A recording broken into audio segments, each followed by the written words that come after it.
الله عز وجل په قرآن عظیم شان کې د کامیابو مؤمنانو ذکر کړی دی.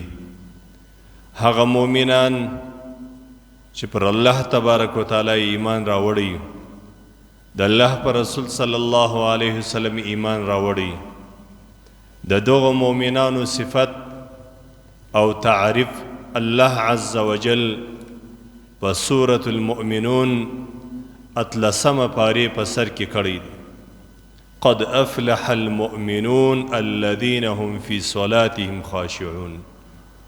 کامیاب بریمن مؤمنان هغه څوک دي چې دوی د خپل مانځه په حالت کې خشوع کوونکي وي. لمونځ د اسلام د مقدس دین په عظیمو بناو کې، په لویو فرایضو کې یو لویه او عظیمه فریضه ده.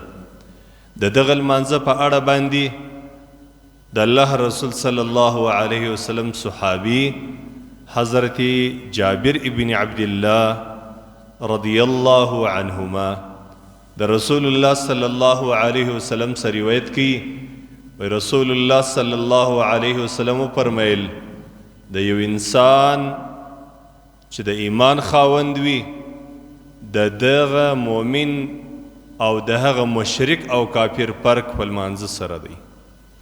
کم مؤمن مسلمان چې لمونځ کوونکی وي، عبادت کوونکی وي، د دې مؤمن نو فرق له هغه انسان سره وسو چې هغه نعوذ بالله مشرک دی او یا کافر دی.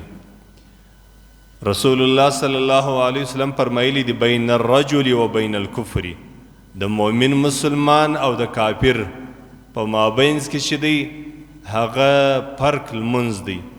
کله چې مؤمن مسلمان لمونځ پرېږدي دا نو داسې معنا لري لکه نعوذ بالله لکه د انسان چې کافر سوی وي. حدیث شریف روایت مختلفو کتابو کړی دي، احمد، ابو داود، مسلم، نسائی، ابن ماجه، ډیرو کتابو د دغه حدیث شریف روایت کړی، ابن حبان، حاکم، دا ټولو کتابو د دې حدیث شریف روایت کړی. په تورو کې فرق دی. په هغه روایت کې د ابو داود راځي رسول الله صلی الله علیه وسلم فرمایلی دي بین الرجل و بین الشرک والکفر ترک الصلاة.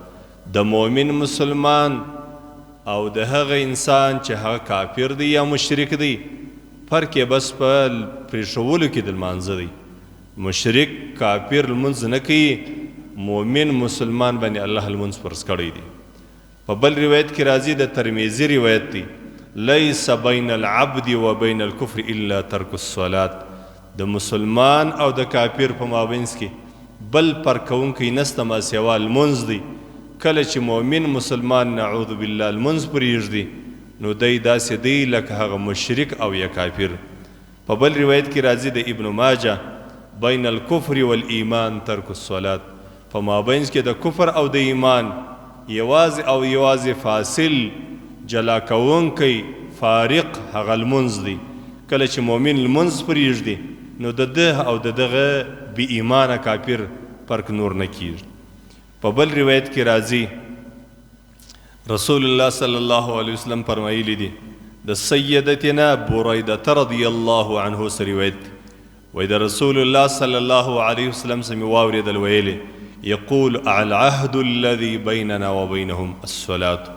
زموږ او د کافرانو په مابینځ کې هغه فرق او جلاوالی یا د مؤمن د الله سره عهد و پیمان، د الله سره وعده ده چې مؤمن به د الله حکم مني لمونځ به کوي.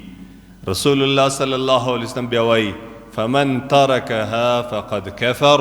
هغه څوک چې لمونځ پرېږدي نو دې سړي د کفر خوا غوره کړل، کفر یې خوښ کړي نعوذ بالله.